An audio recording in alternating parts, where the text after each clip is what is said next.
Hola chicos, buenos días, bienvenidos.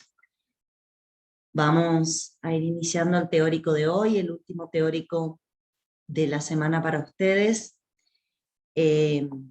para ir poniéndonos en tema, para saber con qué estamos trabajando.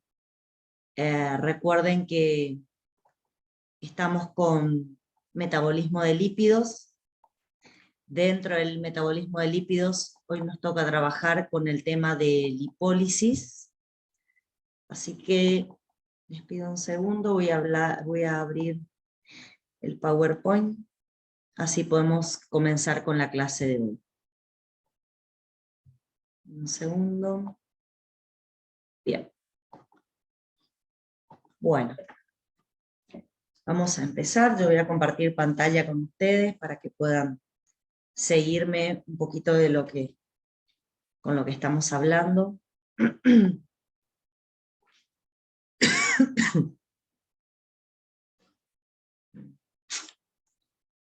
segundo. Ahí está. Bueno, chicos, si nosotros hacemos referencia a la palabra lipólisis, indudablemente lo que les dice o les devuelve a ustedes esta palabra es justamente la degradación de lípidos. Eso es lo que significa lipólisis.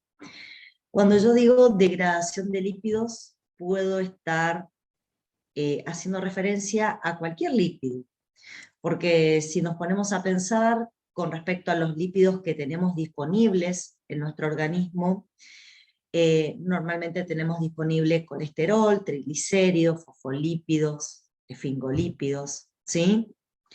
Sin embargo, vamos a usar este término lipólisis exclusivamente para una situación en particular. ¿Y cuál es la situación para la que vamos a dejar este término lipólisis disponible? Para la degradación de triglicéridos en el tejido adiposo, ¿sí?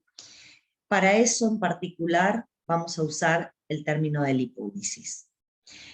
Los triglicéridos en el tejido adiposo están almacenados en pequeñas vesículas citoplasmáticas, también hay ésteres de colesterol, pero hoy en particular nos van a interesar las moléculas de triglicéridos únicamente. Los triglicéridos son moléculas que están formadas por la unión de un glicerol y 3 enlaces ésteres a ácidos grasos. Esa es la estructura de una molécula de triglicéridos. ¿Cómo hacemos para degradar un triglicérido? Bueno, lo que tenemos que hacer es hacer una hidrólisis de esos enlaces ésteres e ir liberando de a uno cada uno de los 3 ácidos grasos. En eso verdaderamente consiste la lipólisis. Sin embargo, la lipólisis no es tan sencilla de realizar, ya que la liberación del primer ácido graso es el que determina la posible liberación del resto de los ácidos grasos que están presentes en la molécula. Por lo tanto, con esto lo que les quiero significar es que está regulada la liberación del primer ácido graso, está regulada la separación de esa primer molécula de ácido graso, digamos, de toda la estructura del triacilglicérido, y esa regulación es la que va a determinar que podamos o no hacer este proceso que vamos a denominar lipólisis. Como pueden ver en el PowerPoint, perdón, como pueden apreciar en el PowerPoint, existe una enzima que se llama lipasa hormona sensible, es una triglicérido hidrolasa, o sea, va a tomar la molécula de triglicérido y va a ser la responsable de liberar el primero de los ácidos grasos de toda la molécula del triacilglicérido. Una vez que esta lipasa hormona sensible, que es la enzima marcapasos, libera el primer ácido graso de la molécula, estamos en condiciones de liberar los ácidos grasos restantes. Esa liberación del segundo y tercer ácido graso no presenta ningún tipo de inconveniente, y es más, es liberado por lipasas que están en el tejido adiposo y que no sufren ningún tipo de regulación. Por lo tanto, para poder estudiar la lipólisis, no hay más que decir que vamos a partir de un triglicérido, que por hidrólisis vamos a obtener 3 ácidos grasos, y que el proceso que va a regular a esta lipólisis, 3 ácidos grasos y un glicerol, perdón, ¿sí? Acuérdense del glicerol que también vamos a liberar. Y bueno, y que la posibilidad de poder realizar este proceso metabólico depende de que la enzima lipasa hormona sensible se encuentre activada. Lo que vamos a hacer entonces a partir de ahora es tratar de entender qué tiene que pasar para que la lipasa hormona sensible se encuentre activada, ¿sí? Si ustedes observan ahí, la lipasa hormona sensible tiene una regulación que es de una regulación covalente, porque si observan acá en el centro de la imagen, donde fundamentalmente aparece la enzima lipasa hormona sensible, se van a encontrar con que esta enzima va a estar activa fosforilada y va a estar desfosforilada en su forma inactiva. Eso indudablemente nos está hablando de una regulación de tipo covalente, ¿sí? Bueno, para poder entender un poco qué tiene que pasar para que esta lipasa hormona sensible se active o se inactive, tenemos que retomar lo que alguna vez ya hemos mencionado con respecto a la regulación de tipo covalente, y es pensar cómo hacemos para fosforilar la enzima y activarla, y cómo hacemos para desfosforilarla e inactivarla. La fosforilación de la enzima es a través de una quinasa que ustedes conocen a la perfección, es a través de la proteína quinasa A. Esa proteína quinasa A, como bien saben, es una enzima que se va a activar fundamentalmente con altos niveles de AMP cíclico. Cuando aumentan los niveles de AMP cíclico, estos se van a unir a la proteína quinasa A, y de esa manera la proteína quinasa A se va a activar, va a fosforilar la enzima y la va a activar. Por lo tanto, pensemos todas las posibilidades que existen para que aumenten los niveles de AMP cíclico, ¿sí? Bueno, una de las posibilidades para que aumenten los niveles de AMP cíclico, ustedes la saben a la perfección, y es que se unan ligandos u hormonas a receptores 7-TMS asociados a proteínas GS, ¿sí? Cuando una hormona se une a un receptor con estas particularidades, se activa la adenilciclasa, aumentan los niveles de AMP cíclico, y en este caso la enzima se activa por fosforilación a partir de la proteína quinasa A. ¿Cuáles son las hormonas o los ligandos que tienen receptores 7-TMS asociados a proteínas GS a nivel del tejido adiposo? Porque recuerden que nos encontramos exclusivamente en el tejido adiposo. ¿Cuáles son? Son la CTH, el glucagón, la adrenalina, la noradrenalina, la TSH y finalmente la hormona del crecimiento. En general, vamos a decir que frente a una situación de ayuno o de actividad física intensa, ayuno o actividad física intensa, ahí tenemos al glucagón y la adrenalina fundamentalmente como representantes de esta situación, vamos a realizar un aumento de AMP cíclico y una activación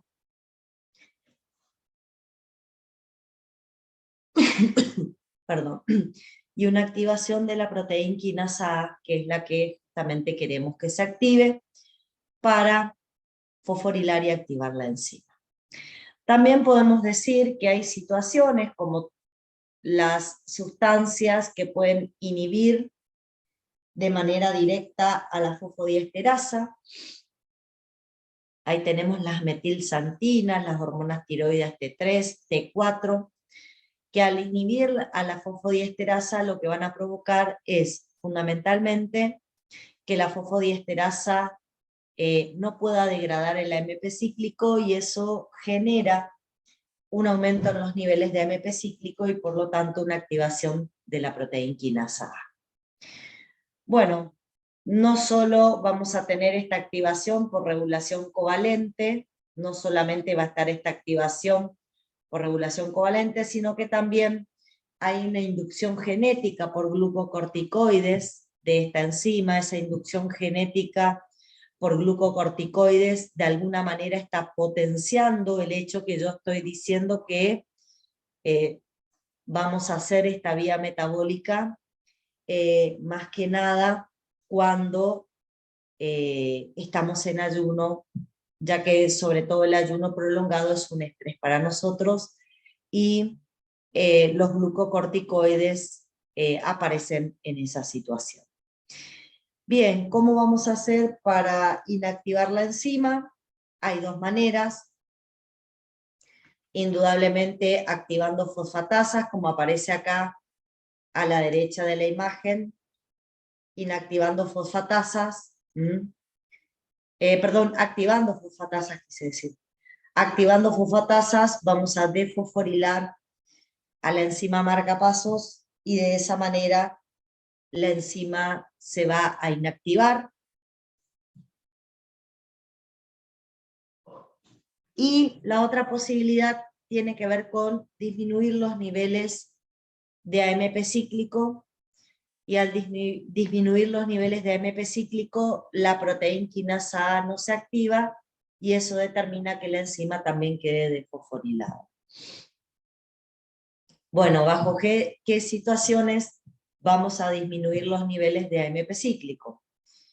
Vamos a disminuir los niveles de AMP cíclico cuando estimulamos receptores 7-TMS asociados a proteínas GI.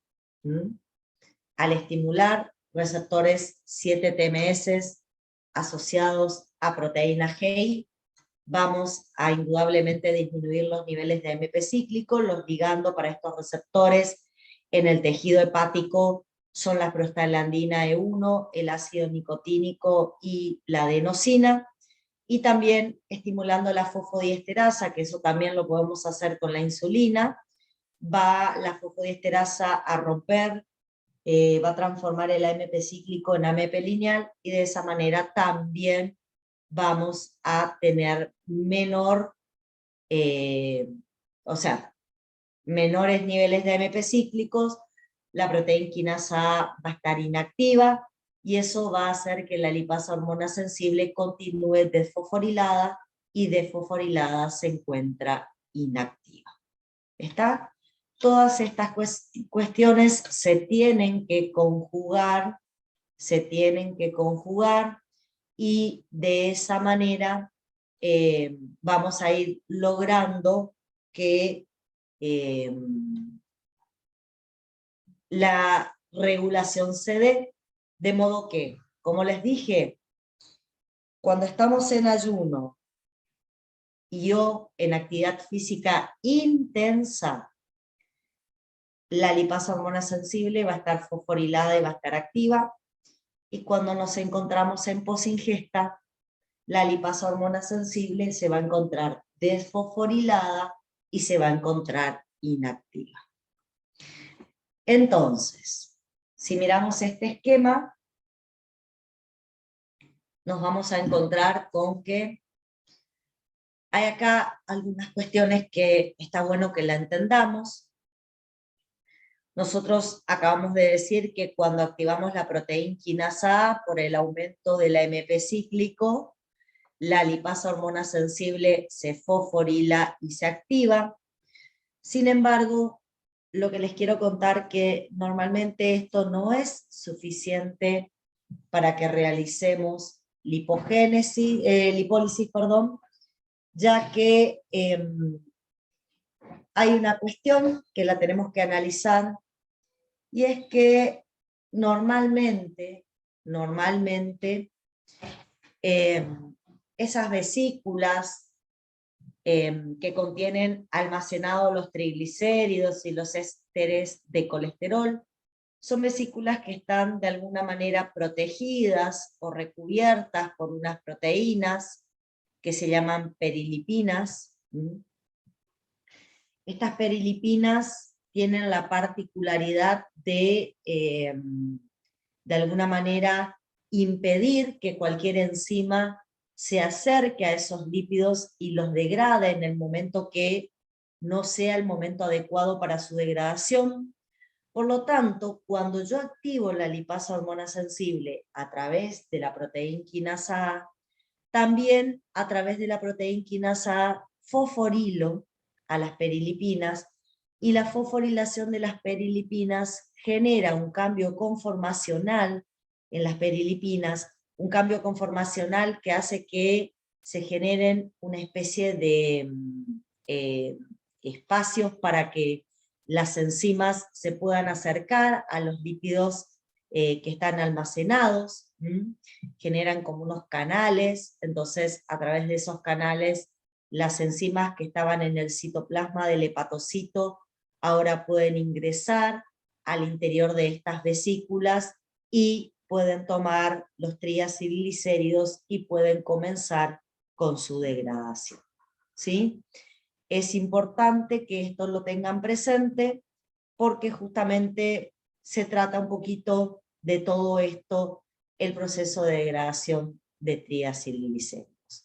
Cuando la lipasa hormona sensible libera el primer ácido graso, ahí aparecen las otras lipasas, liberan el resto de los ácidos grasos, y de esa manera, por cada triacilglicérido tenemos 3 ácidos grasos liberados. 3 ácidos grasos que van a salir a sangre para ser transportados en sangre, porque tienen cierta característica hidrofóbica, van a ser acompañados por la albúmina. La albúmina va a ayudar al traslado de estas sustancias en el torrente sanguíneo, ¿sí? Y una vez que llegan a los tejidos que los van a metabolizar, no tienen que hacer más que tomar contacto con unas proteínas que están en la membrana. Fíjense que acá hay en la membrana del tejido que va a, digamos, utilizar ese ácido graso, hay una proteína de transporte que específicamente permite el ingreso de ácidos grasos al interior del tejido, que los va a usar como fuente de energía. La liberación de estos ácidos grasos, chicos, es para justamente que los tejidos en actividad física intensa o en ayuno utilicen como fuente de energía los ácidos grasos.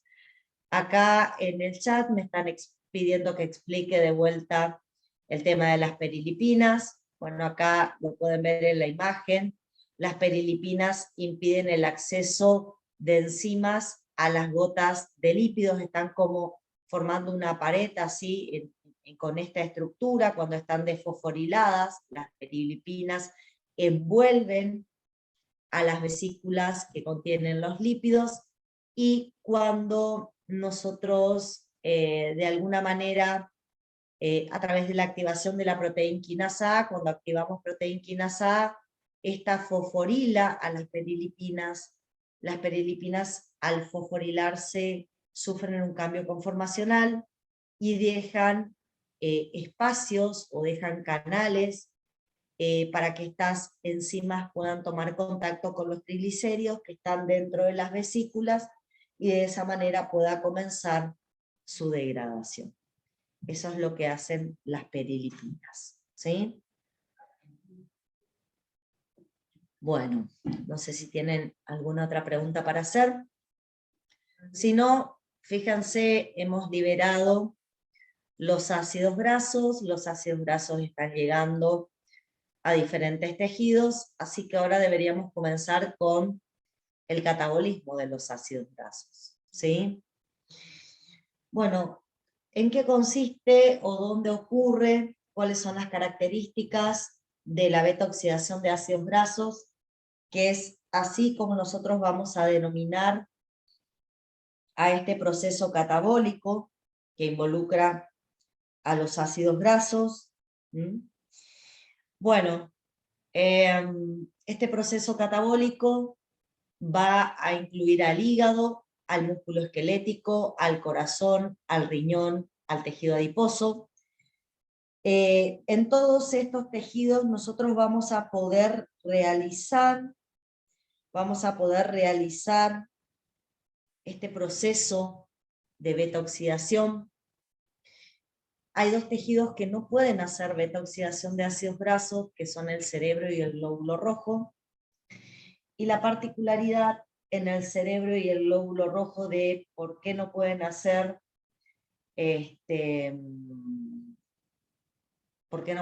beta-oxidación, en el caso del cerebro, es porque los ácidos grasos que se encuentran libres en sangre, transportados por la albúmina, una vez que salen del tejido adiposo, no encuentran transportadores en la barrera hematoencefálica, por lo tanto, no pueden atravesar esa barrera hematoencefálica y por ello no pueden llegar al interior del cerebro.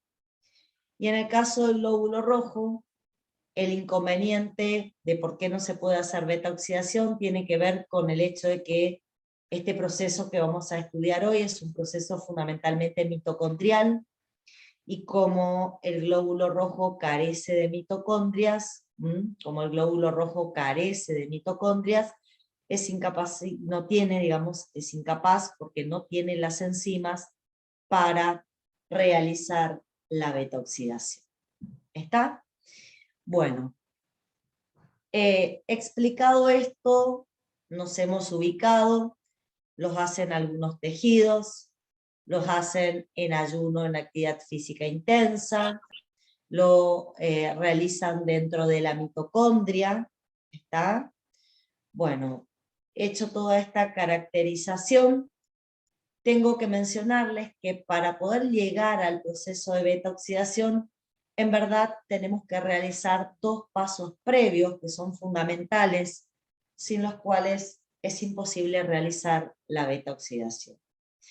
¿Cuáles son esos pasos previos? Bueno, el primero, tenemos que activar el ácido graso. Para activar el ácido graso vamos a necesitar energía en forma de ATP, ¿sí?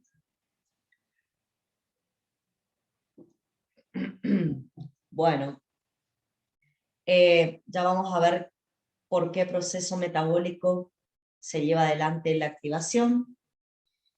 Y una vez que activamos el ácido graso, el otro paso previo antes de la beta-oxidación tiene que ver con el transporte al interior de la mitocondria de ese ácido graso activado, ya que en la matriz mitocondrial es donde vamos a encontrar fundamentalmente las enzimas para esta vía metabólica. Como dije entonces, primero tenemos que activar el ácido graso. Es un proceso citoplasmático, es un proceso que está catalizado por la enzima acil-CoA sintetasa, también llamada tioquinasa. En algunos libros usamos el término tioquinasa. Esta activación requiere de ATP. La molécula de ATP reacciona con el ácido graso, forma un compuesto intermediario con pérdida de 2 grupos fosfatos de alta energía. Y este compuesto intermediario, formado por el AMP y el ácido graso, luego reacciona con la coenzima A. La coenzima A queda unida al ácido graso la coenzima A queda unida al ácido graso, el AMP se desprende como un producto final, y de esa manera nos queda el ácido graso activado que vamos a denominarlo acil-CoA. Por lo tanto, para sintetizar una acil-CoA vamos a requerir un ATP que se transforma en AMP y una coenzima A que se une al ácido graso y de esa manera me forma el ácido graso activado. ¿Está? Bien. Una vez que activamos el ácido graso, yo le dije que el proceso siguiente tenía que ver con la incorporación de ese acil-CoA o ácido graso activado al interior de la mitocondria. Esto lo vamos a hacer usando una enzima que es la carnitina aciltransferasa. La carnitina aciltransferasa presenta dos isoenzimas, la CAT1 que está en la membrana mitocondrial externa y la CAT2 que está en la membrana mitocondrial interna. La CAT1 va a catalizar la asociación del ácido graso activado con la carnitina y con pérdida de coenzima A va a determinar la formación de la acilcarnitina. La carnitina, como pueden observar en la parte superior de la imagen, es un aminoácido, la carnitina. No es un aminoácido de los proteicos, pero es un aminoácido que o podemos incorporar con la dieta cada vez que consumimos proteínas de origen animal, o podemos incorporar, o podemos sintetizar. La síntesis de carnitina se produce por una reacción que se realiza entre el músculo esquelético y el hígado. Se usa como aminoácido la lisina como precursor para formar la carnitina.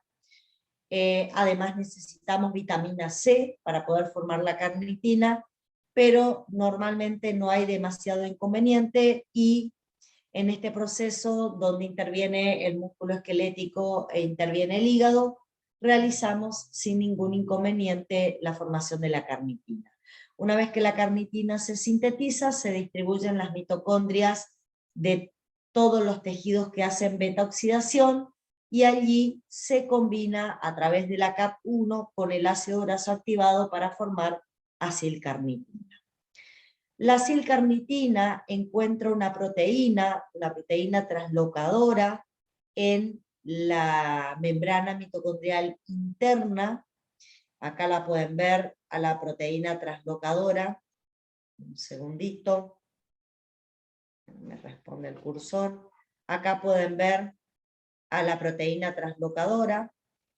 Esta proteína traslocadora lo que va a hacer es ingresar acilcarnitina a la matriz mitocondrial, mientras que extrae de manera, en forma de un contratransporte, extrae carnitina que sale de la mitocondria. ¿Sí?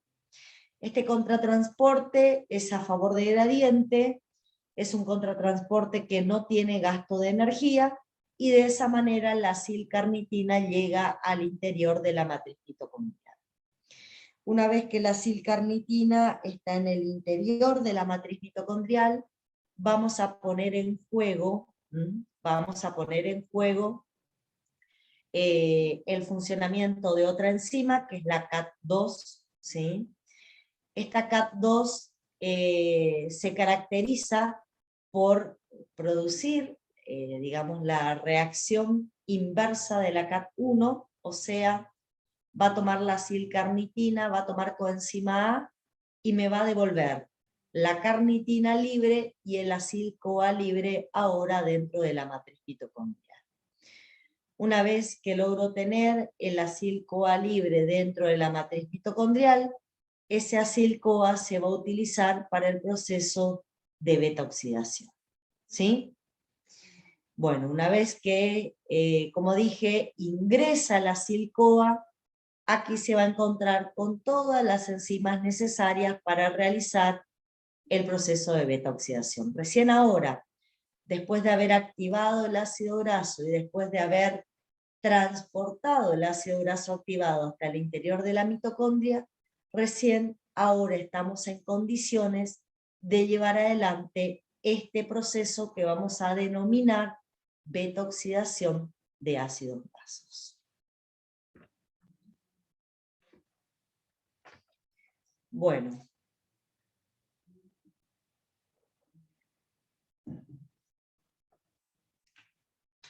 ¿Alguna pregunta hasta acá con respecto a cómo entra el ácido graso activado?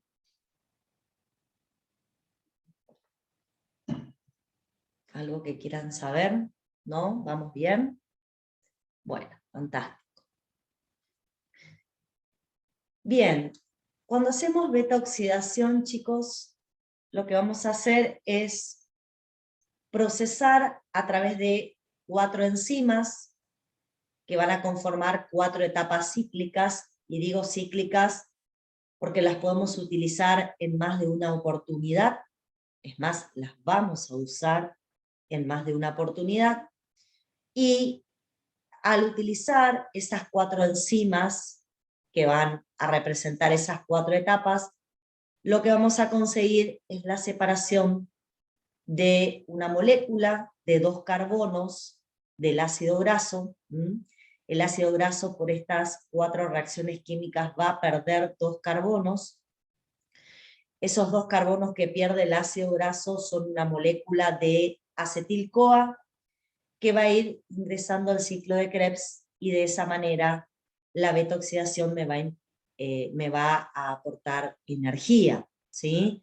Porque recuerden que la idea es sacarle energía a los ácidos grasos. Y lo que hacemos es beta-oxidarlos, separar un acetil-CoA de su molécula, y con esa acetil-CoA, ingresando al ciclo de Krebs, generar la energía necesaria que requiere esta célula. Esta beta-oxidación es un proceso cíclico, esto que quiero decir que vamos a ir removiendo de manera consecutiva, de manera secuencial, 2 carbonos constantemente de esa molécula de ácido graso, y eso lo vamos a hacer hasta que toda la molécula del ácido graso se haya transformado en moléculas de acetil-CoA. ¿Sí? Lo vamos a hacer tantas veces como sea necesario hasta que todo el ácido graso se haya logrado transformar en moléculas de acetil-CoA. Yo les voy a explicar cómo funcionan las 4 etapas. Y después vamos a hablar de un ejemplo y vamos a ir viendo cómo, haciendo beta-oxidación, una célula puede ganar energía, ¿sí? Bien, en la imagen que les acabo de poner en el Power, ustedes lo que tienen acá es un ciclo de beta-oxidación. Ese ciclo de beta-oxidación está representado por 4 enzimas que actúan de manera consecutiva. La primera de las enzimas que va a actuar es una enzima que va a catalizar una reacción redox, es una deshidrogenasa, y esa deshidrogenasa tiene la particularidad de utilizar como cofactor un FAT reducido. ¿Y por qué hago esta aclaración? Porque fíjense, cuando yo utilice esta deshidrogenasa, siempre un FAT se va a reducir. Cada vez que yo utilice esta deshidrogenasa, un FAT se va a reducir. Y ustedes se estarán preguntando, pero ¿y por qué es importante que un FAT se reduzca? Imagínense que estamos reduciendo un FAT en matriz mitocondrial.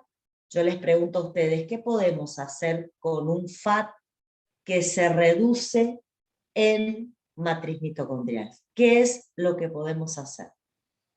Y podemos hacer cadena respiratoria, fosforilación oxidativa, y como dice ahí, podemos ganar 1,5 ATPs. O sea, que cada vez que esa deshidrogenasa actúa, nosotros, a partir del FAT reducido que se genera, podemos ganar 1,5 ATPs. O sea, ya no solo voy a tener la ganancia del acetil-CoA que vamos a ver que se desprende al final, sino que acá estoy hablando también de la formación de cofactores que van a ser cofactores energéticos. Bueno, esa deshidrogenasa, si ustedes prestan atención en la imagen, les voy a marcar para que me puedan seguir. A ver si me pueden seguir, estoy marcando en... A ver, voy a correr. Bueno, estoy marcando el carbono alfa y beta del ácido graso. Recuerden que siempre el primer carbono era el carbono carbonílico y a partir de ahí el resto de los carbonos los denominábamos con letra griega y el primero era el alfa y el segundo era el beta. ¿Sí? Bueno, entre el carbono alfa y beta va a funcionar una enzima que es esta deshidrogenasa, va a oxidar en ese nivel. Recuerden que la oxidación, ¿qué es lo que determinaba? ¿Se acuerdan que determinaba una oxidación? Pérdida de hidrógenos y o electrones. Bueno, acá se van a perder hidrógenos y electrones que lo va a tomar el FAT.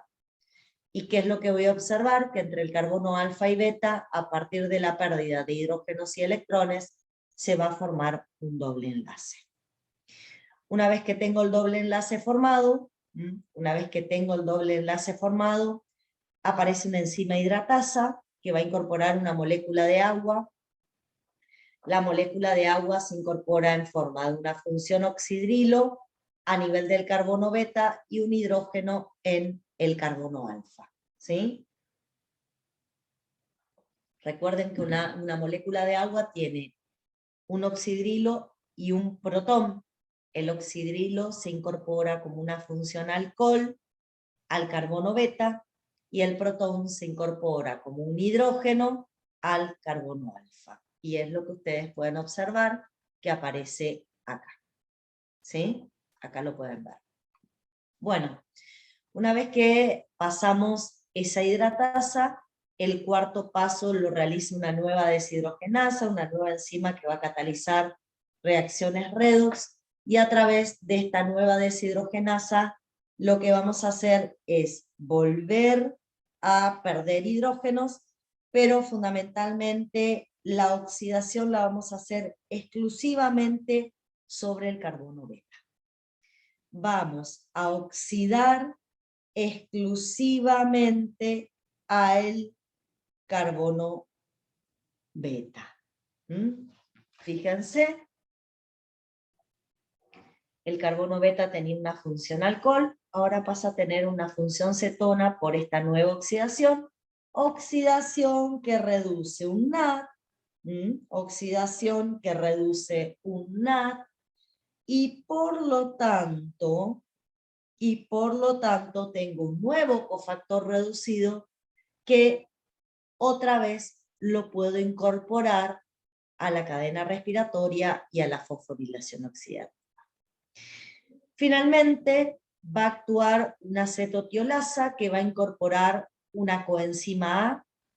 La coenzima A la va a incorporar acá a nivel del carbono beta, acá va a incorporar una coenzima A. La incorporación de la coenzima A va a provocar a través de la enzima la ruptura por hidrólisis del enlace entre el carbono beta y alfa. Acá el enlace entre estos dos carbonos se va a romper por la incorporación de la coenzima A, y de esa manera me va a quedar esta parte de la molécula del ácido graso transformada en una molécula de acetil-CoA, y todo el resto del ácido graso transformado en un nuevo acil-CoA, pero ahora con 2 carbonos menos. ¿Sí? Ese nuevo acil-CoA con 2 carbonos menos, ¿qué va a ocurrir?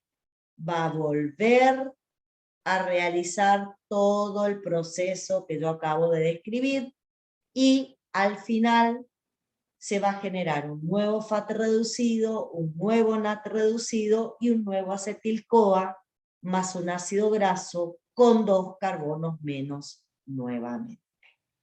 ¿Sí? Pueden ver ahí perfectamente cómo realizamos este proceso, cómo vamos extrayendo los acetil-CoAs y como es un proceso oxidativo, además de extraer el acetil-CoA, lo que vamos realizando es la reducción de cofactores que vamos a usar en la cadena respiratoria. ¿Está? Bien. ¿Preguntas sobre el mecanismo? Ya les advierto, chicos, no me interesa que recuerden el mecanismo. Acá tampoco me interesa que recuerden ninguna enzima. Les voy adelantando, ninguna de estas 4 enzimas se regula, ¿sí? Ninguna de las 4 enzimas se regula, por lo tanto, ahí no tengo que acordarme de nada. Simplemente me interesaría que recuerden que vamos a partir de un ácido graso, vamos a ir haciendo de manera consecutiva estas reacciones químicas, y cada vez que lleguemos al final de las 4 reacciones se desprende un acetil-CoA, un FAT reducido y un NAT reducido que lo podemos usar en forma energética, ¿sí? Y que esto lo seguimos haciendo hasta que toda la molécula del ácido graso se transforme en moléculas de acetil-CoA. Ustedes se estarán preguntando, pero bueno, ¿cómo ocurre eso? Yo ahora les voy a hacer un ejemplo y de paso lo vamos a usar a ese ejemplo para ver cómo hacemos el cálculo o el balance energético para la ganancia de energía que nos genera la beta-oxidación de cualquier ácido graso. ¿Está? Bueno, voy a dejar de compartir esta pantalla. Si por ahí alguien quiere hacer alguna pregunta, puede conectar micrófonos, puede escribirme por el chat, no hay problema. Nos vamos a ir a otra pantalla. Acá vamos a trabajar ahora con un proceso de beta-oxidación. Estamos trabajando con eso. Y lo que voy a hacer, chicos, acá es dibujarles a ustedes un ácido graso y tratar de contarles cómo a partir de este ácido graso que les estoy dibujando, cómo a partir de este ácido graso que les estoy dibujando, podemos de alguna manera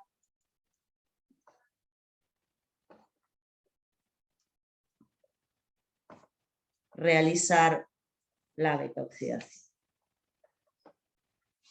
Tengo 1, 2, 3, 4, 5, 6, 7, 8, 9, y uno más, 10. Un detalle, chicos.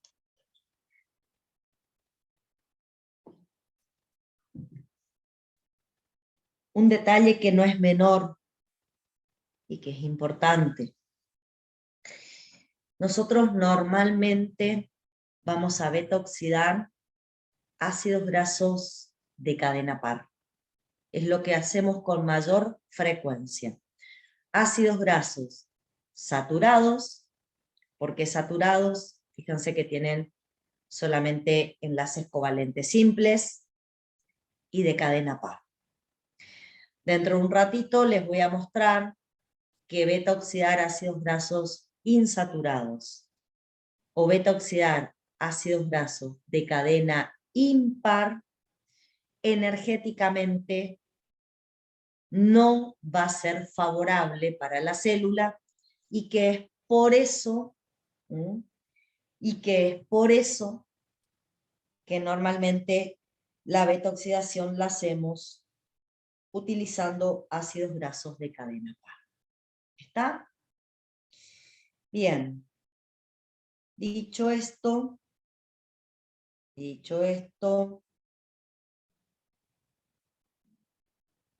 vamos a comenzar. Por favor recuerden que para realizar la beta oxidación yo tengo que usar de manera secuencial las 4 enzimas que nombré, ¿sí? Si ustedes prestan atención y se focalizan, este ácido graso va a tener vamos a poner con otro color para que lo puedan ver mejor, va a tener a este carbono alfa y a este carbono beta en su conformación, ¿sí? Y bueno, cada vez que yo realizo una beta oxidación, lo que hago es, primero, hacer que el carbono beta se oxide, eso ya lo vieron, y luego que el carbono beta incorpore un CoA, lo que provocaba un corte en el enlace entre el carbono alfa y beta. Al cortarse ese enlace,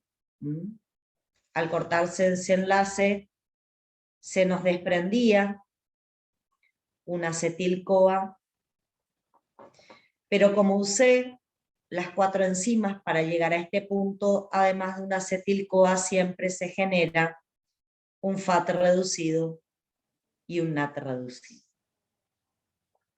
¿Sí? Bueno, si observan, usé las 4 enzimas, desprendí un acetil-CoA y me quedó un ácido graso ya no de 10 carbonos, sino que ahora me quedó un ácido graso de 8 carbonos. Si lo cuentan, ahora tienen 8 carbonos. ¿Está? Bien. ¿Qué voy a hacer con este ácido graso de 8 carbonos? Lo voy a poner de nuevo a beta oxidar. Si lo pongo de nuevo a beta oxidar, lo que va a pasar es, bueno, de vuelta ubíquense, ahora este va a ser su carbono alfa y este va a ser su carbono beta, ¿sí? Lo que va a ocurrir es que el carbono beta se va a beta oxidar, va a incorporar una función carbonilo, va a incorporar un CoA. La incorporación del CoA rompe el enlace entre el carbono alfa y beta. Al romperse este enlace, lo que me queda es una nueva molécula de acetil-CoA y formado una nueva molécula de FAT reducido y una nueva molécula de NAT reducido. ¿Está? Bien. Además del FAT y el NAT reducido, me quedó un ácido graso ahora con 4 carbonos menos. Tenía 10, ahora tiene 6. ¿Sí? Bueno, vamos a beta oxidar nuevamente, lo vamos a mandar de vuelta a beta oxidación, ahora este es el carbono alfa y este es el beta. Cuando hacemos el proceso de beta oxidación, el carbono beta es el que se oxida e incorpora una coenzima A.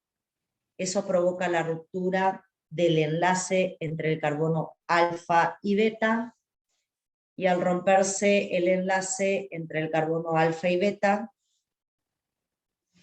se desprende de nuevo una nueva molécula de acetil-CoA, un FAT reducido y un NAT reducido. Bueno, ahora mi ácido graso quedó con 4 carbonos. Esto yo lo puedo ir haciendo, chicos, con cualquier ácido graso, independientemente de la cantidad de carbonos. Estamos trabajando con ácidos grasos de cadena par y saturados. Recuerden eso, ¿sí? Bien, una vez que me quedan solamente 4 carbonos, ¿qué voy a hacer? De vuelta lo voy a beta oxidar.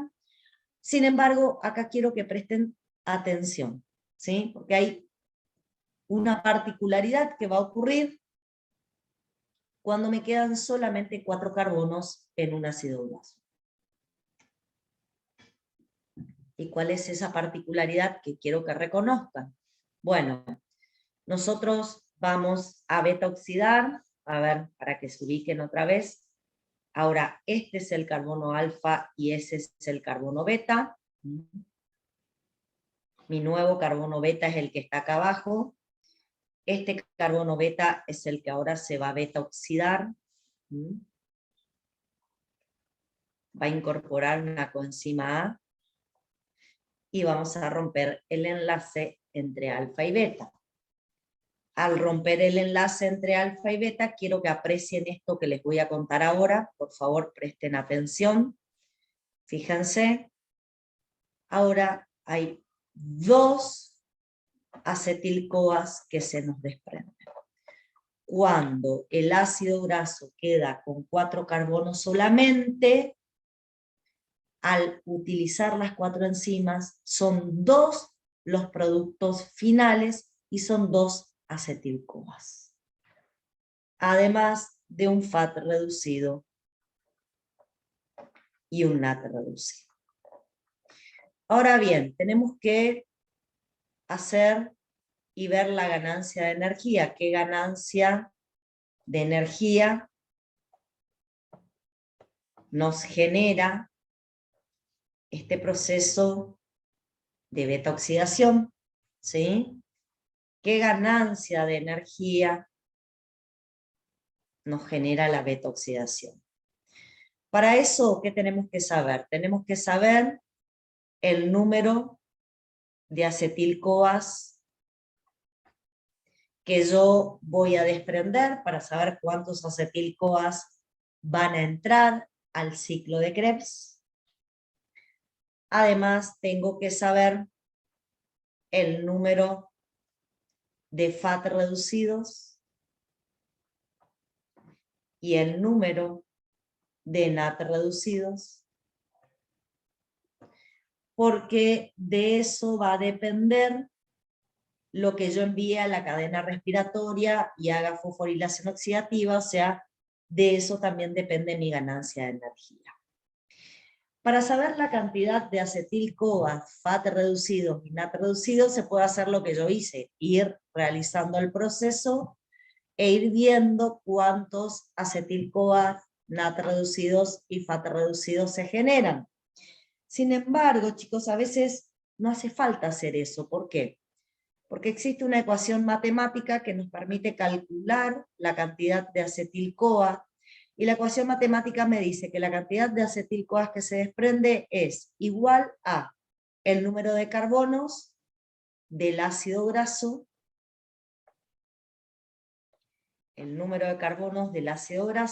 dividido 2,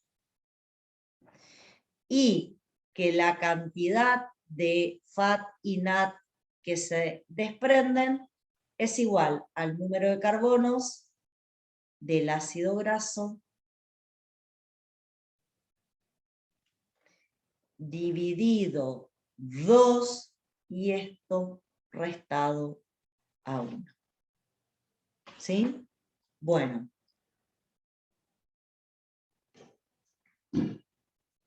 Bien. Con esto vamos a ver que podemos hacer el cálculo de la cantidad de, digamos, acetil-CoAs, NAT y FAT que se van a generar, o directamente podemos hacer lo que yo hice, ir viendo cómo se va rompiendo el ácido graso y la cantidad de productos que me va desprendiendo. Si nosotros partimos de que teníamos un ácido graso de 10 carbonos y yo lo divido por 2, me da que vamos a tener 5 acetil-CoAs formados a través de la beta oxidación. Lo pueden verificar. Acá hay 1, 2, 3, más 2, son 5. Esos acetil-CoAs los voy a multiplicar por 10. ¿Por qué? Porque los 5 acetil-CoAs van a ingresar al ciclo de Krebs, y cada vez que realicemos el ciclo de Krebs nos van a dar 50 ATPs, cada vez que hacemos el ciclo de Krebs nos van a dar 10 ATPs, como son 5 por 10 es 50. Esa es la cantidad de ATPs que vamos a obtener cuando 5 acetil-CoA vayan y realicen el ciclo de Krebs. ¿Está? Bien. ¿Cómo seguimos? Si queremos calcular la cantidad de NAD y FAT reducido, podemos usar este cálculo que acabo de dar, 10 dividido 2 menos 1. Esto me da 4 FAT reducidos y 4 NAD reducidos. Si quieren confirmar que realmente es así, en este ácido graso de 10 carbonos, fíjense, 1, 2, 3, 4 NAD y 4 FAT reducidos.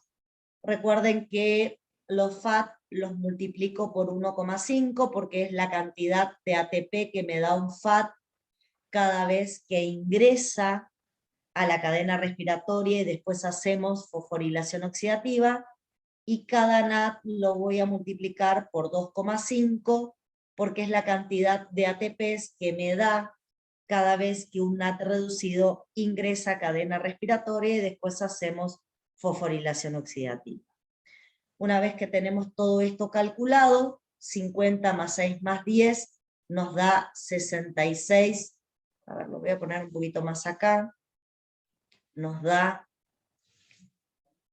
vamos a ponerlo en otro color, 66 ATPs, sumando todo.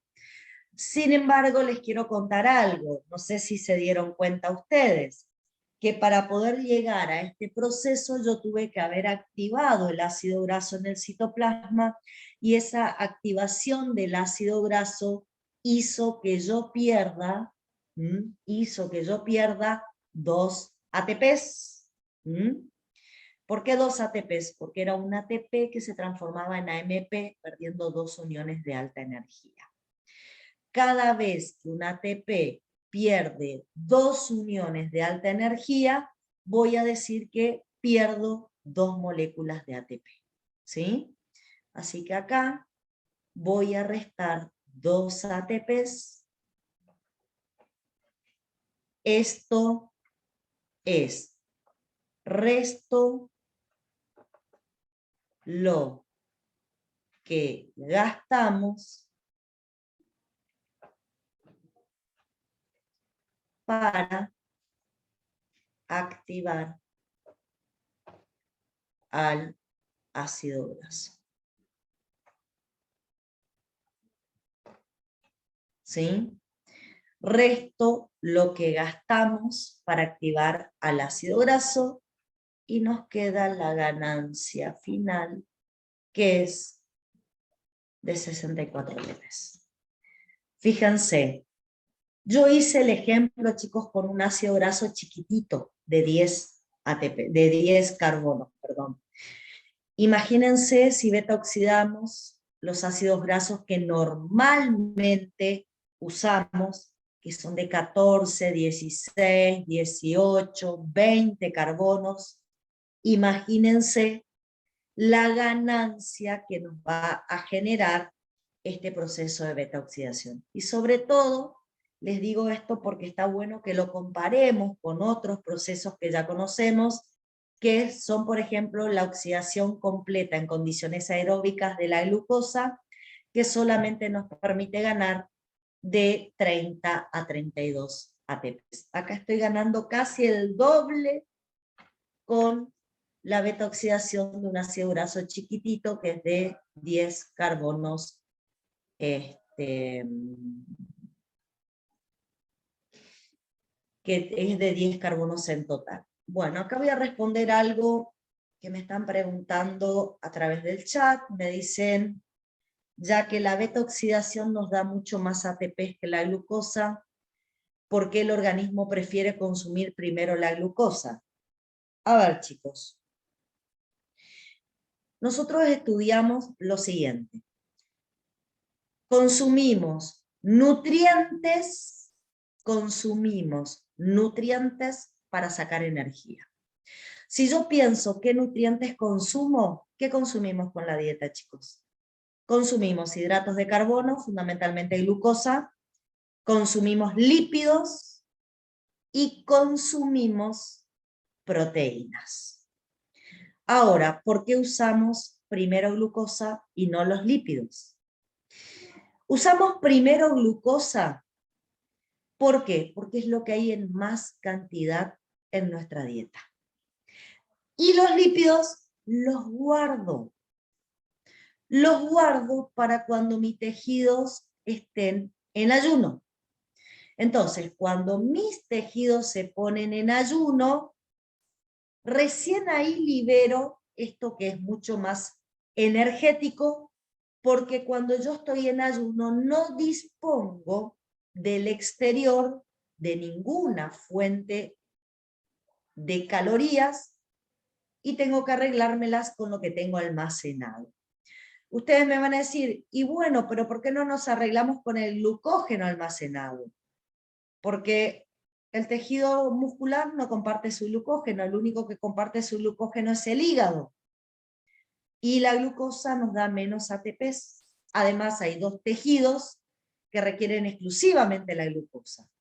Entonces, ¿qué hacemos? Usamos la glucosa en posingesta, guardamos lípidos para una situación de emergencia, que es el ayuno, y cuando nos ponemos en ayuno estamos totalmente tranquilos porque liberamos esos lípidos que son sumamente energéticos y de esa manera seguimos aportando energía a nuestro cuerpo. ¿Sí?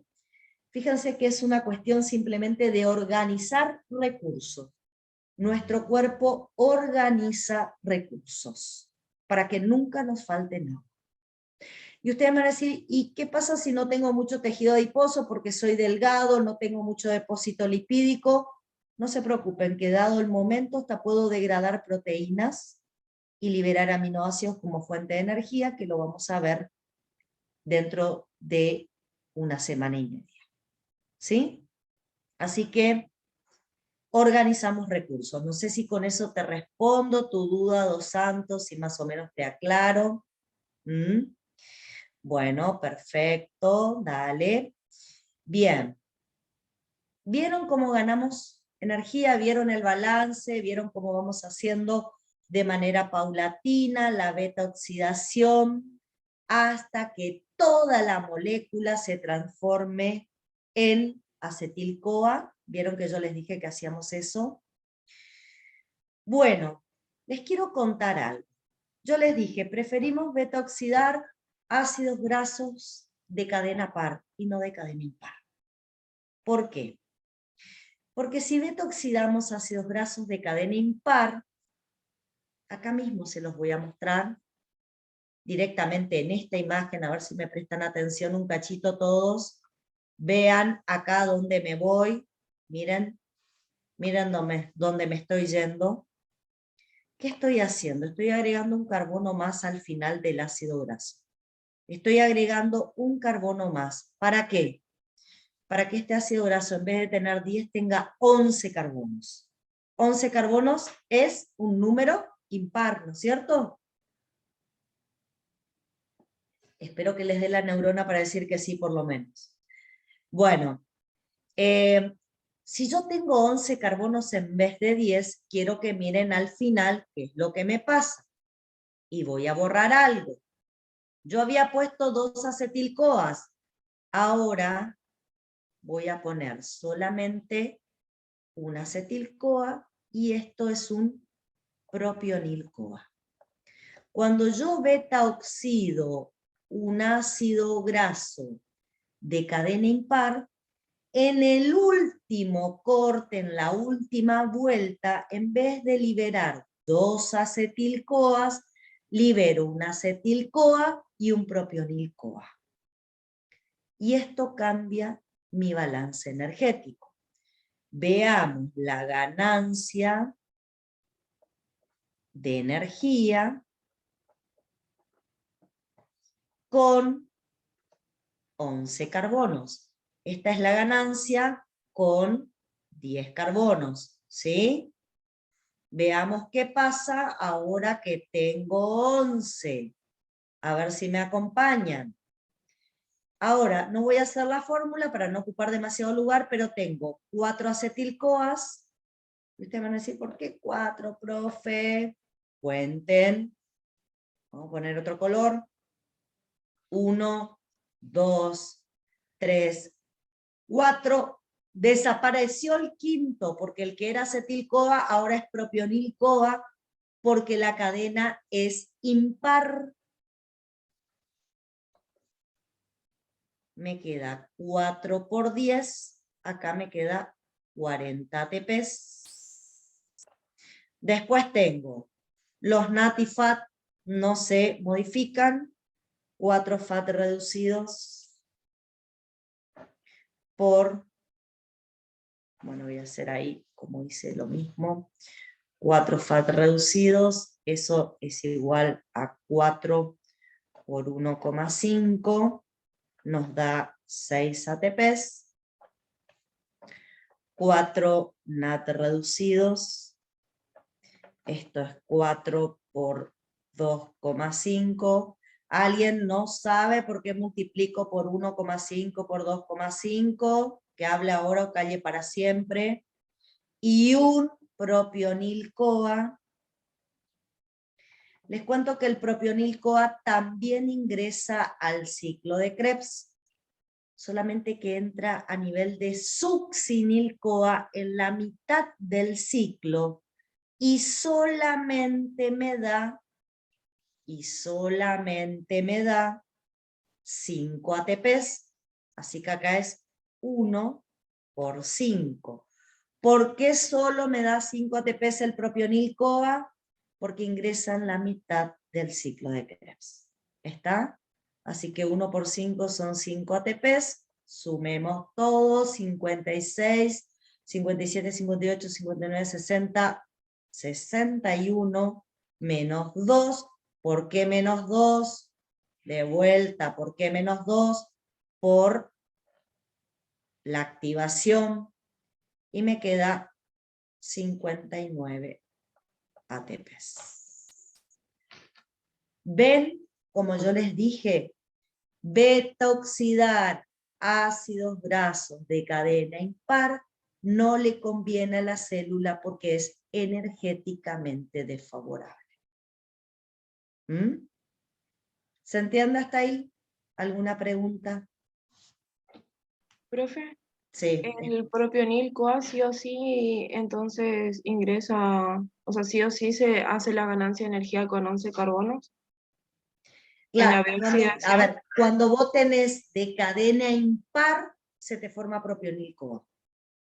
Siempre que tenga de Ah, lo cadena entiendo. impar, al final es, en vez de 2 acetil-CoA, es un acetil y un propionil. Ajá. Siempre que tenga. Y al aparecer un propionil, eso te juega en contra, porque el propionil no entra al comienzo del ciclo de Krebs como entra el acetil, entra en la mitad y genera menor ganancia. Ah, Yo te bueno. comparé el de 11 carbonos con el de 10. Entonces ahí te dije, usar uno de cadena impar genera menos ATP que usar uno de cadena par como el de 10. Es lo Ajá. único que te estoy diciendo. Ahora vos Ah, me decís, profe, tengo uno de 25 carbonos y tengo uno de 10. Obvio, el de 25 te va a dar más. Pero acá ajá. yo estoy comparando dos semejantes, Ujú. pero demostrando que el que tiene cadena impar en general da menos energía. Ah, bueno. Gracias. De nada. Bueno, y lo que nos faltaría ver es que cuando beta oxidamos un ácido graso con insaturaciones, cuando beta oxidamos un ácido graso con insaturaciones, normalmente lo que nos va a pasar es, fíjense, ahí tienen un ácido graso con una sola insaturación en el carbono 9. ¿Mm? En las regiones del ácido graso donde no están los dobles enlaces no pasa nada, beta oxidamos como veníamos haciendo en beta oxidamos como veníamos haciendo en digamos, el ejemplo anterior que yo les mostré. El tema es cuando llegamos a la insaturación, cuando estamos por beta oxidar exclusivamente el punto donde está la insaturación. Ahí es donde tenemos que ver qué va a pasar. ¿Y qué va a pasar? Esta insaturación no nos va a permitir, es una insaturación en cis, no nos va a permitir continuar acá la beta oxidación. Vamos a tener que usar una isomerasa que transforme esta insaturación en cis en una insaturación en trans, y una vez que la insaturación en cis pasa a trans, yo puedo seguir normalmente con la beta oxidación. Puedo seguir sacando acetil-CoA, pero con una condición. Y quiero volver hacia atrás para mostrarles esto. A ver, miran todos por favor un poquito la imagen, por favor presten atención. Yo con la isomerasa transformé la insaturación trans en una insaturación cis y directamente paso acá en mi beta oxidación. Cuando tengo la insaturación en cis, continúo directamente con esta hidratasa, porque la insaturación ya está formando parte del ácido graso. ¿Con esto qué les quiero significar? Que cuando beta oxide el enlace donde está la insaturación en el ácido graso, no voy a usar la primer deshidrogenasa. Directamente voy a arrancar con la hidratasa. Consecuencia, si se miran acá, directamente ya arranco con la hidratasa porque el doble enlace ya está. Consecuencia, en ese paso no se va a formar FAT reducido. Se va a formar un acetil-CoA, un NAT reducido, pero no se va a formar FAT reducido. Por lo tanto, cuando yo haga mi balance energético, por cada insaturación presente tengo que sacar un FAT reducido de mi balance energético. Y con esto, ¿qué les quiero decir? Lo que ya les dije. La beta oxidación de ácidos grasos insaturados energéticamente es desfavorable porque da menos ATP, porque genera menos FAT reducidos que una beta oxidación de ácidos grasos saturados. ¿Sí? Por cada insaturación que tiene el ácido graso, es un FAT menos en el balance de energía. ¿Está? Bueno, y vamos a la regulación de la beta oxidación. La regulación de la beta oxidación, chicos, es una regulación por compartimentalización. ¿Por qué les digo esto? Porque lo que vamos a regular es el ingreso o no del ácido graso al compartimento que es la mitocondria. Ahí regulamos la beta oxidación. Y escuchen lo que voy a decir y recuerden lo que dijimos en una regulación por compartimentalización. ¿Qué habíamos dicho? Si el ácido graso ingresa a la mitocondria y se encuentra con estas 4 enzimas, se beta oxida. Si el ácido graso no puede ingresar a la mitocondria, no puede ingresar a la mitocondria, y no se beta oxida, no hay ganancia de energía. Por lo tanto, regulando el ingreso del ácido graso, regulamos por compartimentalización la beta oxidación. ¿Sí? ¿Y cómo regulamos el ingreso? Porque la enzima CAT1 o carnitina aciltransferasa 1 es una enzima que se regula alostéricamente y tiene como modulador negativo el malonil-CoA que proviene de la biosíntesis de ácidos grasos. Por lo tanto, todos los tejidos que en posingesta estén haciendo biosíntesis de ácidos grasos, en posingesta no pueden hacer beta oxidación. Solamente van a poder hacer beta oxidación en ayuno cuando no exista el malonil-CoA. Y acá, por favor, despiértense de vuelta, dije en todos los tejidos que hagan biosíntesis. ¿Por qué? Porque la biosíntesis y la formación de malonil-CoA no es común en todos los tejidos. En realidad vimos dos tejidos que fundamentalmente podían sintetizar ácidos grasos y generar malonil-CoA. El hígado y el tejido adiposo. Son los únicos. Entonces, dicho esto, escúchenme con cuidado, lo que voy a decir ahora es importantísimo. El hígado y el tejido adiposo, en posingesta, gracias a la presencia de malonil-CoA, no puede beta-oxidar ácidos grasos. Solamente el hígado y el tejido adiposo beta-oxidan ácido graso cuando se ponen en ayuno y no existe el malonil-CoA. Ahora bien, les pregunto yo, ¿y el músculo? ¿Qué pasa con el músculo cardíaco y el músculo esquelético? ¿Qué pasa? ¿Sintetizan malonil-CoA? Y les digo, en verdad, el esquelético por ahí lo podría llegar a hacer, pero no es la vía metabólica de preferencia. Por lo tanto, vamos a decir que ni el músculo cardíaco ni el esquelético tienen niveles suficientes de malonil-CoA como para inactivar la CAT1. Y no lo tienen en ningún momento. Por lo tanto, ni en posingesta ni en ayuno, ellos tienen frenada su beta-oxidación. Porque tienen, tanto en posingesta como en ayuno, la CAT1 activada y funcionando para que ingresen ácidos grasos. Y escúchenme lo siguiente. En posingesta, ¿de dónde recibe el músculo ácidos grasos para beta-oxidarlo? Ya que la CAT1 no está inactiva. En posingesta recibe del metabolismo del kilomicrón y de la VLDL ácidos grasos, el músculo y los beta-oxida.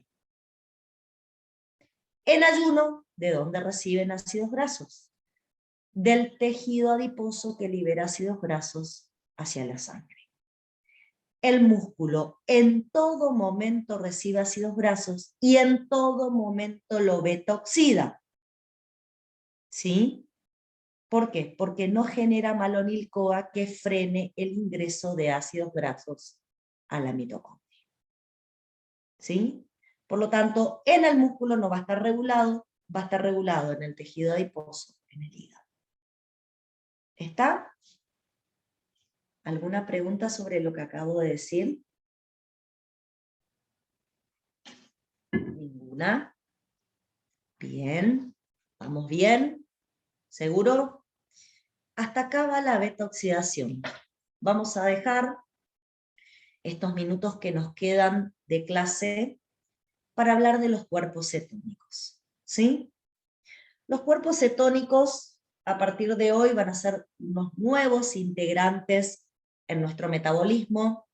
Yo hasta ahora de quienes hablé como integrantes de nuestro metabolismo. Y les hablé de la glucosa, de la fructosa, de la galactosa, de los triglicéridos, de los ácidos grasos, hablé del colesterol, hablé de aminoácidos. Hoy les voy a presentar a unos nuevos integrantes de nuestro metabolismo que son los cuerpos cetónicos.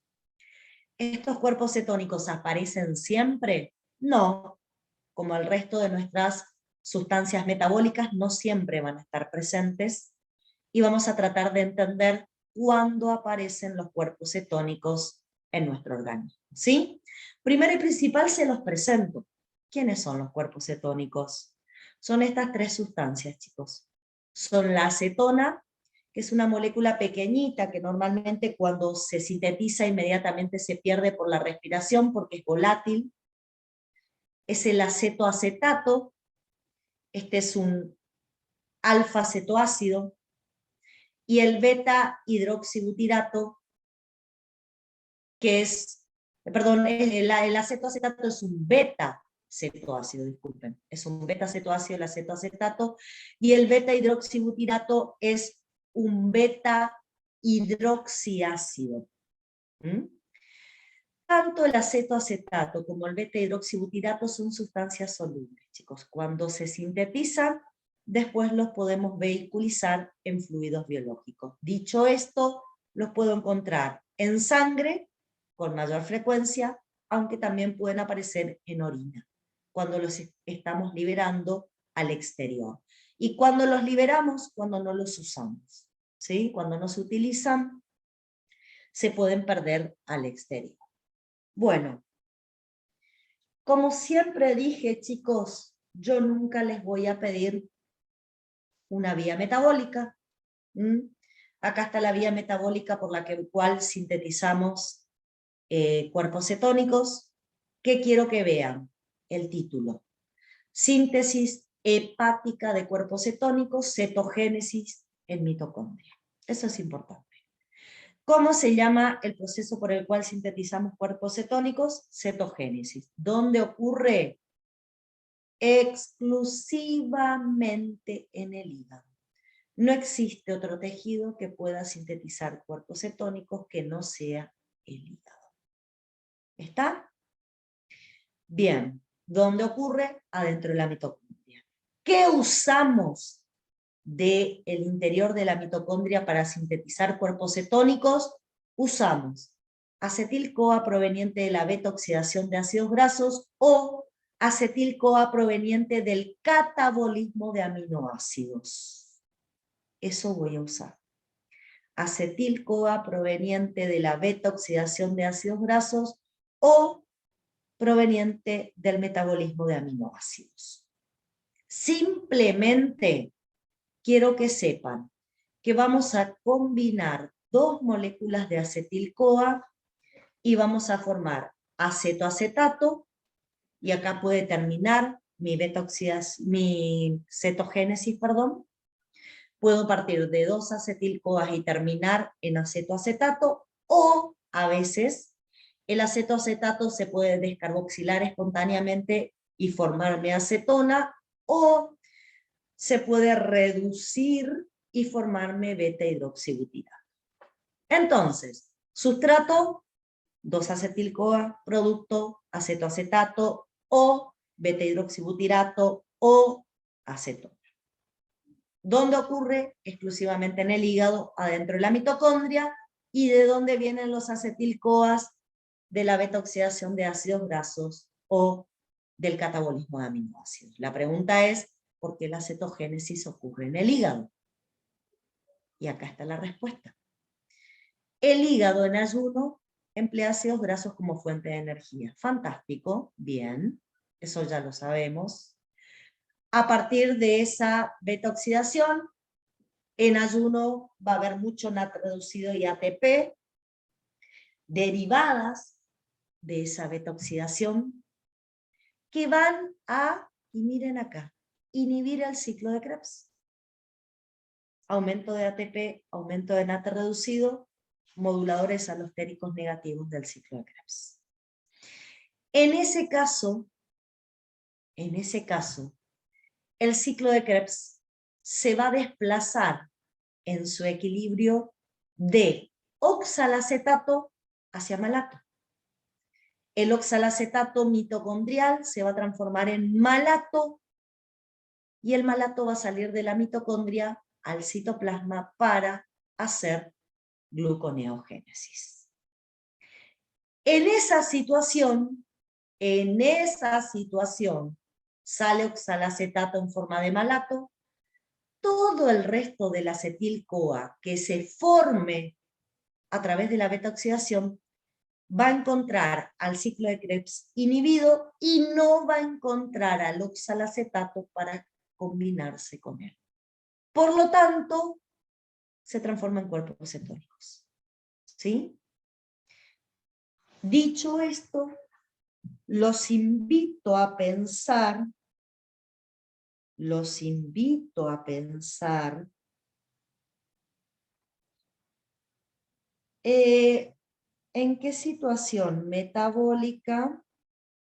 en qué situación metabólica ustedes van a hacer cetogénesis.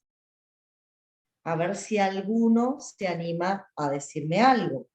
Fíjense, tiene que haber gluconeogénesis para que no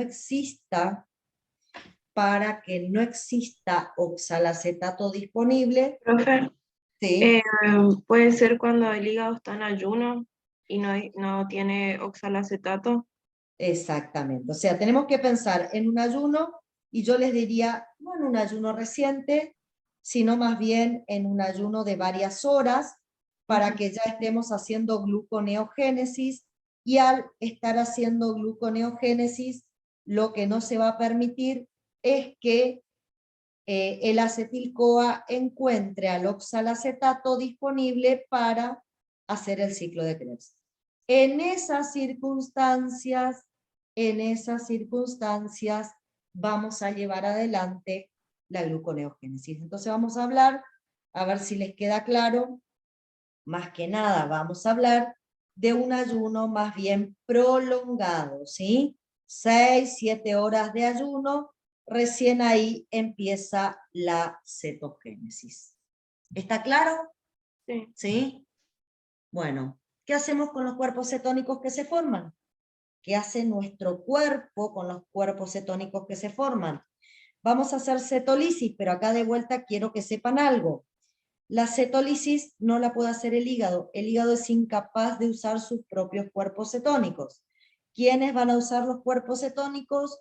Lo van a usar otros tejidos, como por ejemplo lo van a usar el músculo cardíaco y esquelético, el cerebro. Fíjense, en un ayuno prolongado, el cerebro puede utilizar a los cuerpos cetónicos como fuente de energía. De esa manera tiene otro nutriente para utilizar.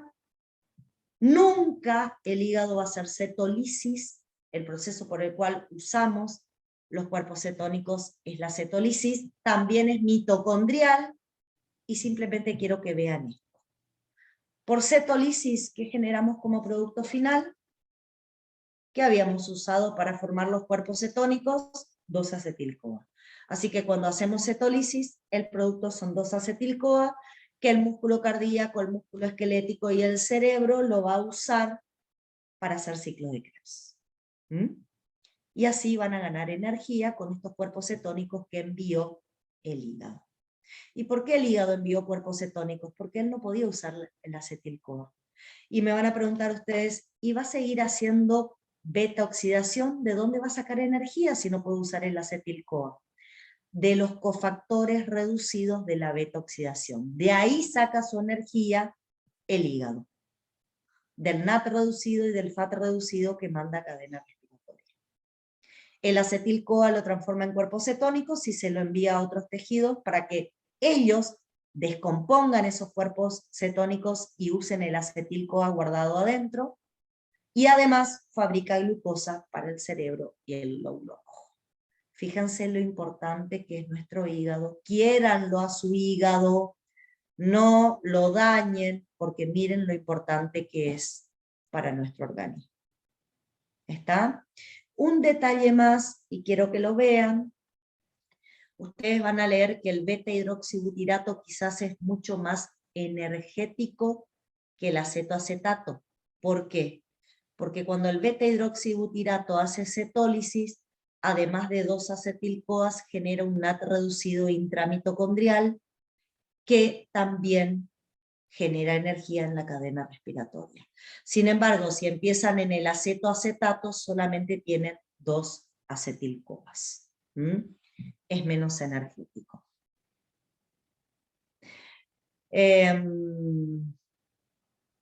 Bien, Schneider, te respondo.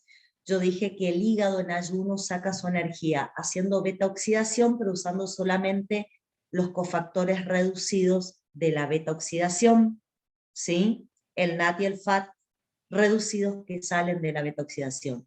Y el acetil-CoA de la beta oxidación los utiliza para hacer cetogénesis y se lo manda a otros tejidos para que lo puedan utilizar. Y Romero, con respecto a tu pregunta, si el NAT reducido puede ser un producto final, sí es, pero cuando beta oxidas beta-hidroxibutirato. Resumiendo un poco todo lo que dije, ya para ir terminando con la clase de hoy, fíjense, estamos en un hepatocito, estamos en un hepatocito, ubíquense. Tenemos ácidos grasos, estamos haciendo beta-oxidación, obtenemos acetil-CoA, obtenemos ATP NAT reducido.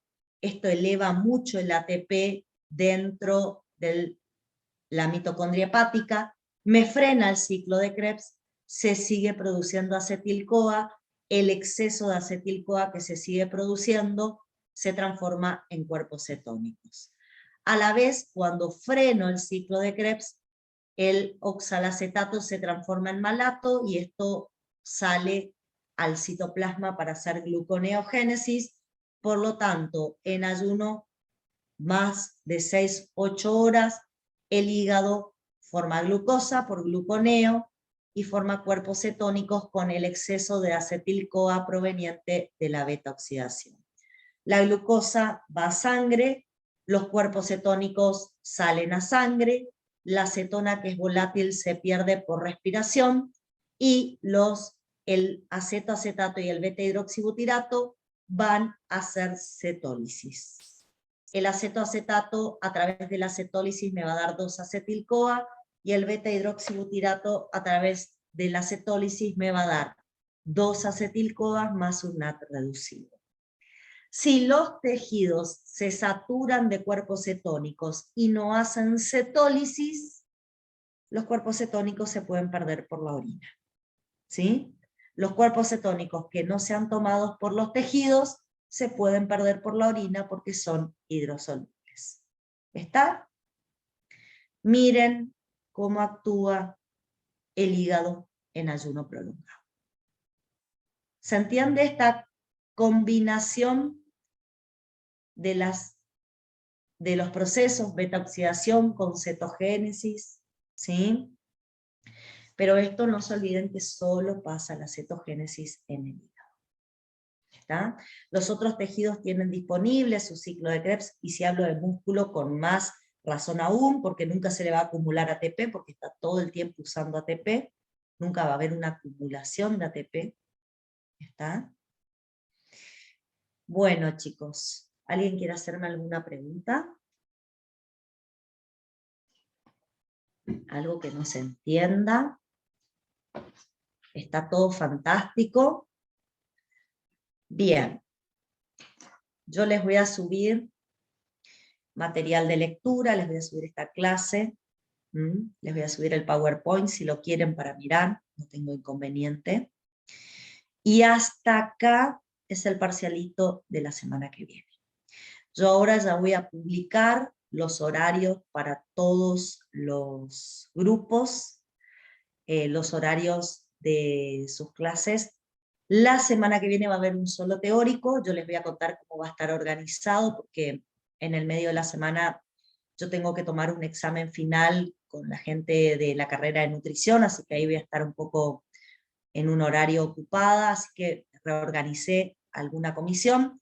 Yo ahora le voy a pasar el horario exacto de la semana que viene, cuándo van a tener su único teórico y en qué momento les va a tocar tener el parcialito. Hay gente que el teórico lo va a tener presencial, hay gente que el teórico lo va a tener virtual, pero el parcialito va a ser presencial para el 100% de los alumnos. ¿Está? Y hasta acá entra el parcialito.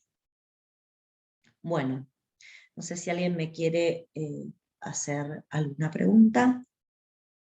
¿Ninguna? Sí, profe, yo le quiero preguntar algo, ahora busco lo que es. Sí.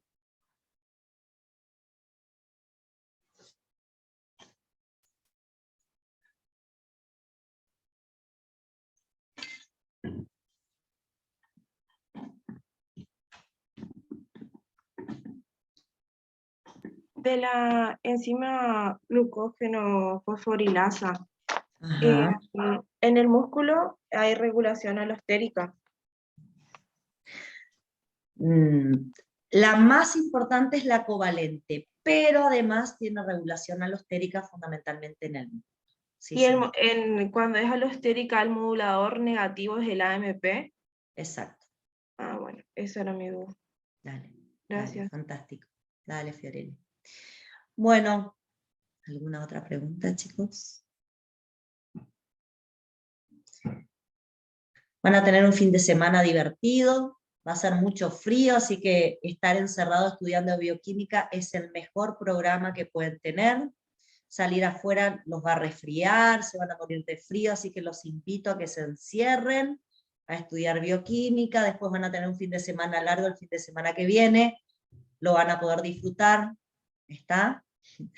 Bueno, chicos, nos estamos viendo. Que tengan un buen final de semana. Gracias, profe. Dale, chau chicos, hasta luego.